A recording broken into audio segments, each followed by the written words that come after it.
Well, good Saturday morning to you, my lovelies. I'm out here in the garden just having a little coffee and a little waking up, and thought I'd bring you along for a little garden tour. And so this is my patio bed. I don't know, it's about 10, 15 feet long. Got a lot of things going on in here. Need to move some things around, but a lot of things in here are in pots and got moved to this section during our extreme summer. We had about 50 days over 110 degrees. So a lot of things just got cram jammed in here because this is one of the most protected spots in the yard. Down here, I have some elephant food, and a lot of you might grow this. It is a succulent, propagates very easily. Basically, you just break some off, throw it in some dirt and stir, add water. It is edible, and not a lot of people know that. It is very tasty and has a very good lemony flavor and excellent crisp to it, and we often use it in salads, so I grow a lot of it. And I do mix edibles and flowers a lot of times in the garden because I think it's just attractive and purposeful. So, yep, got a little bit of elephant food down here. I also have some rosemary. For me, that's a perennial. Got a little bit of medicinal aloe that's hiding back here. Yay, hooray. That's my big rosemary bush, and it just loves this spot. That one's planted in ground, and I just give it a snippety snip. It needs a good cut back. I'll get there. I got a little bit of Mexican bird of paradise, and that will bloom red and yellow. Little purple heart, because I just think it's a great burst of color. Also propagates very easily. You may also know it by Wandering Jew. And yeah, I think that's just terrific. We've got some green onion because I always need a few snips for dinner. This is a really pretty aloe. I just love that. And this one will send off an arm and a pup. And so I think that's really great. It has great color. It's very spiky, and I like kind of the variegated leaves that it has on there. Yeah, I think that's great. Also growing a little bit of yellow lantana. I always need a little bit of yellow.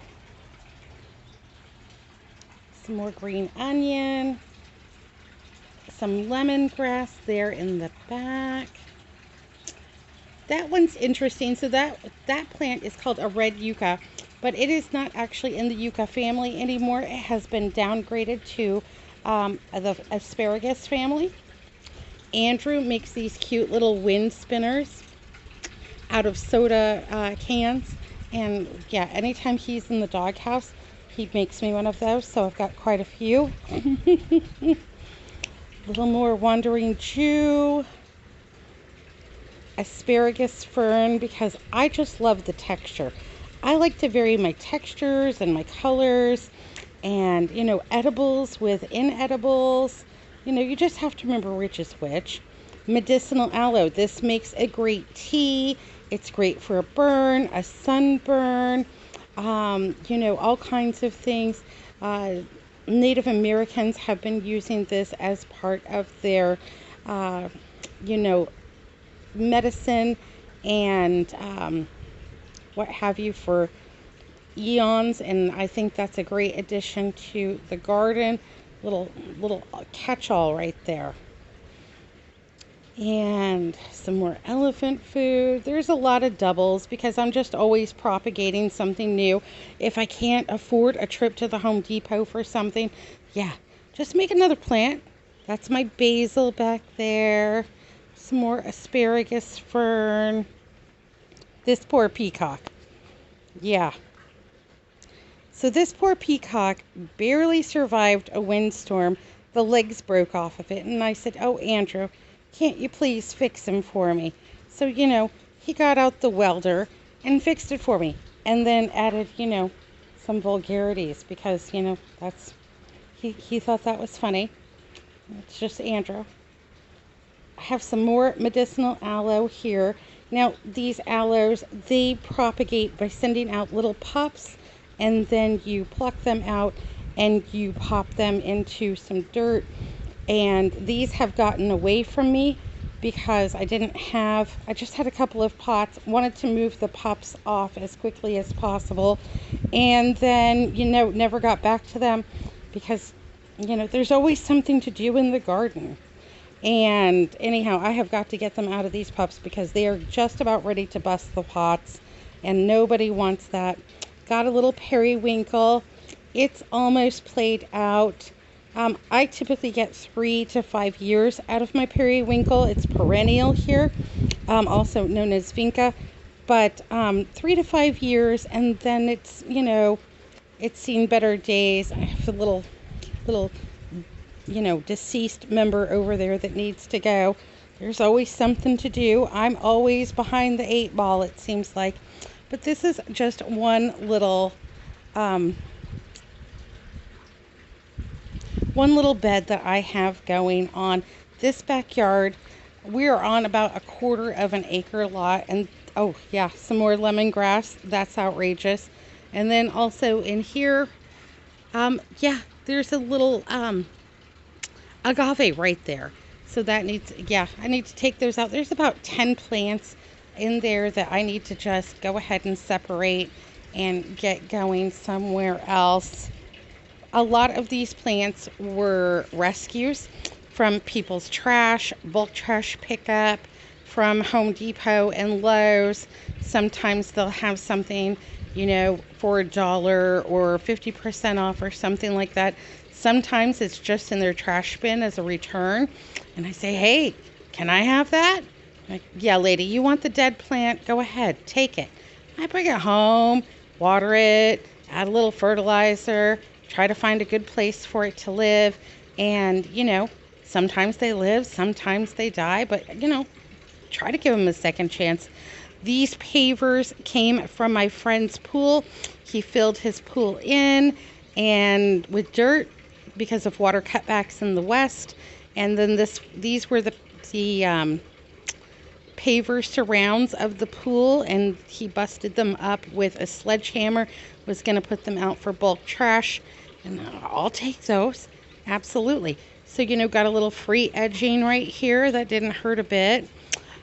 This yard used to be mostly grass, but with water cutbacks and the cost of water here in Arizona, yeah, really can't afford the grass for this big backyard anymore. So right now it is mostly plants and dirt. I'm trying to decide what I'm going to do. I don't really want gravel because I don't want to heat up the backyard. And I don't really want sand because I don't want to turn my backyard into, a cat litter box for every feral cat in the neighborhood. So I'm not quite sure what I'm going to do. But yeah, just working on creating various little pathways and what have you. It's kind of a long process. And there's my little alien. I love him. I was driving by a garage sale and I wasn't sure I was going to stop or not. And I caught him out of the corner of my eye and just could not live without him. So, yep, he lives back here in the backyard. And I've got a little bit more vinca in these pots with the solar lights. And this looks really cute at night, lighting up the pathway. Yay, hooray. Here, I'll see if I can show you something over here in the backyard. There's my wheelbarrow and got a little trash pile going on over there. That's the thing, is that I always seem to have a little bit of a trash pile. And I fill the trash up almost, like every other week with the, trimmings and clippings and what have you. But I'm always behind the 8 ball on my trash. So I found these not too long ago in somebody's bulk trash pickup pile. And they are cow tongue prickly pear. And these will give off a terrific little red or pink fruit. And you can turn these into a jam or jelly. And they are great. Found them for free. Brought them home.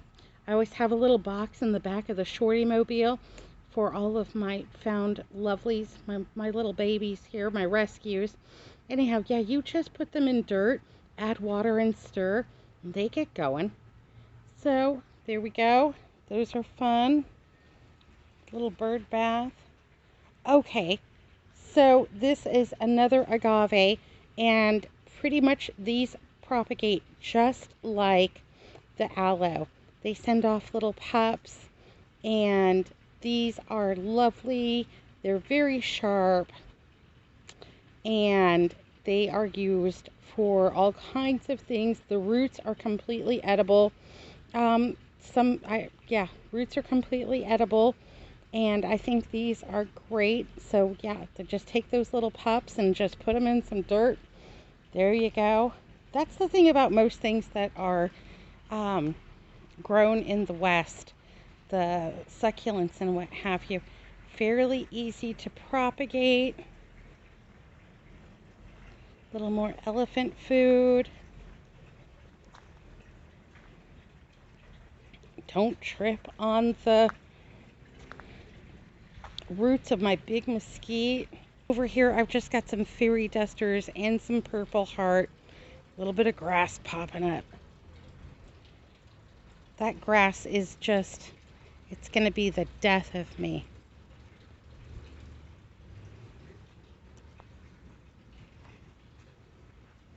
And these fairy dusters, they are native to Australia.